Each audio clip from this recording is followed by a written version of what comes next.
Hi everyone. আজকে সকালের ব্রেকফাস্টে ছিল দুটো ব্রেড আর তার সাথে নিয়েছিলাম হরলিক্স। তারপরে আমি আর মা মিলে চলে গেছিলাম বাগানে। এখান থেকে হলুদ বার করা হচ্ছে, আর এটা হচ্ছে আমাদের বাগানে কলা গাছের থোর। আর আজকে আমাদের দুপুরবেলা একটা নিমন্ত্রণ আছে, কিন্তু বাবা যেতে পারবে না, কাজ আছে, তার জন্য বাবার জন্য রান্না করা হচ্ছিল। আর এই দিকে বড়ি আনা হয়েছে, সেই বড়িটা একটু ভেজে রাখা হচ্ছিল।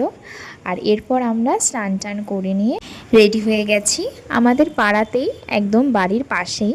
তো সেখানে আমি, মা আর বোন মিলে বেরিয়ে গেছিলাম যাওয়ার জন্য। দুটো পুচকি যমজ মেয়ের জন্মদিনের নিমন্ত্রণ ছিল, তো সেখানে গিয়ে ওদেরকে ফার্স্টে দেখলাম, তারপর গিফট দিয়ে আমরা কিছুক্ষণ বসে খাওয়া দাওয়া করে চলে এসেছিলাম। আর বিকালবেলার দিকে গেছিলাম একটু আমার দাদুর বাড়িতে।